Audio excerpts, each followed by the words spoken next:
Первым проявлением убыточности является увеличение take-профита. Вот ситуация, например, вы купили вот здесь, на коррекции в направлении тренда. Вы хорошо вошли, цена пошла в вашу сторону, вы запланировали взять take-профит здесь. Вы смотрите на эту ситуацию и говорите, кажется, рынок сильный и прям хорошо так идет, берете свой take-профит, который здесь, и автоматически вот так перемещаете вот сюда, чтобы забрать большую прибыль. Что происходит в большинстве случаев? Цена доходит до предыдущего уровня, вы здесь не берете деньги, то есть проявление убыточности, что? Не брать деньги.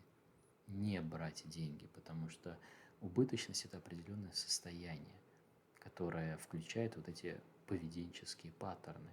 То есть, чтобы уйти от прибыли. Хотя у трейдера в голове заработать, но его поведение, его тело, его вот эти реакции, скажем так, да, они направляют его депозит в обратную сторону, вниз. Он берет и ставит тейк здесь, желая заработать много, цена доходит и разворачивается. В лучшем случае он выходит без убытки, либо, если его стоп-лосс здесь, выходит по стопу. Но если он вообще ставит стоп. Это первое проявление убыточности. То есть брать тейк, ставить далеко.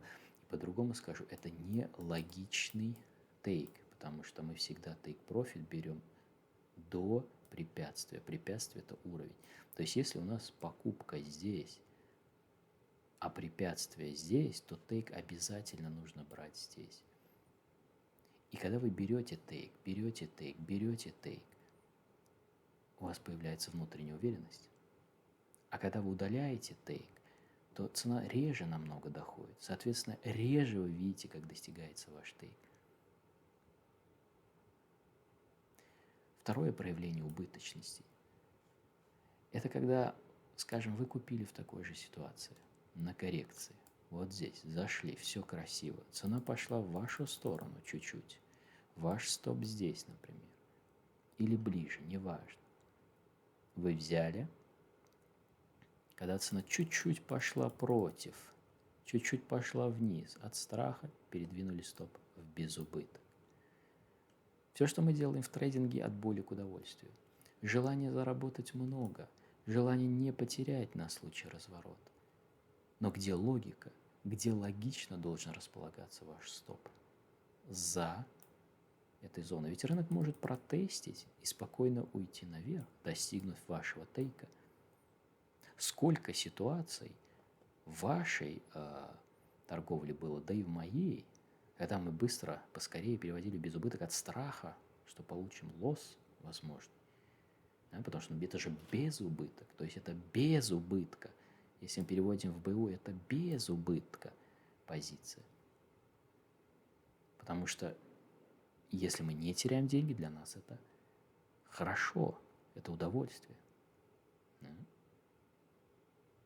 Но потом что происходит? Когда вы выходите из этой сделки по безубытку, и цена идет в вашу сторону, вы вновь испытываете внутреннее разочарование, вы вновь испытываете негативные эмоции и негативный внутренний диалог. Более того, это может привести к поспешным решениям вот здесь на покупку, когда уже поздно. И опять вот этот круг замыкается, и вот эти паттерны убыточности, это поведение, оно регулярно повторяется каждый день в каждых сделках. Хотя у вас отличные правила, отличная система, отличные сигналы, которые работают.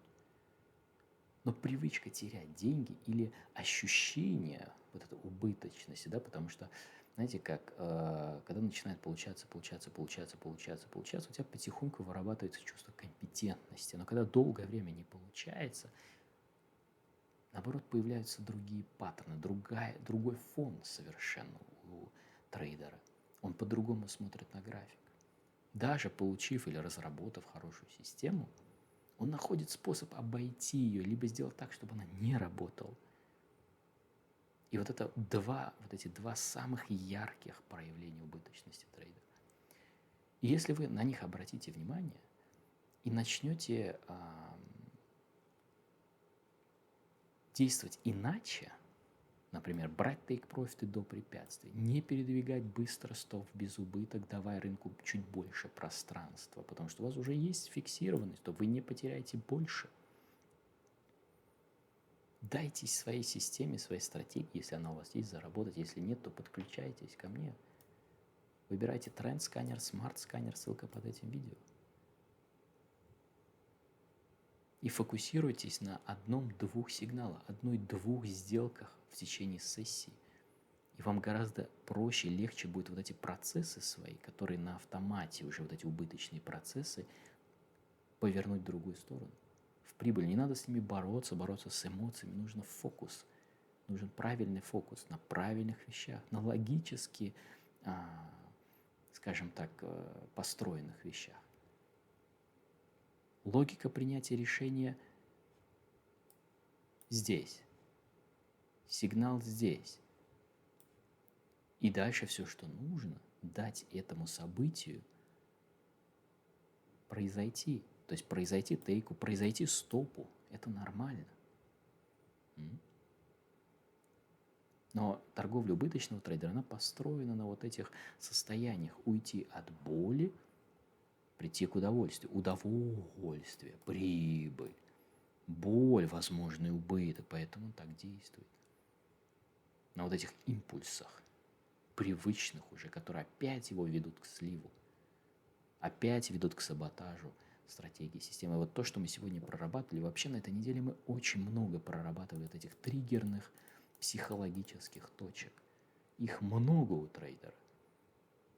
И большая часть трейдеров о них вообще не знает. Вот они здесь обособлены так. Вроде он распознал, что вот это ему надо поправить, вот это поправить, осознал какие-то свои слабые стороны. Но есть те, которые он просто не видит или не обращает на них внимания, потому что они настолько глубоко в нем сидят, что проявляются просто автоматически во всех его решениях. Вот, например, сегодняшняя ситуация, где мы торговали с трейдерами по WTI. Давайте посмотрим нефть.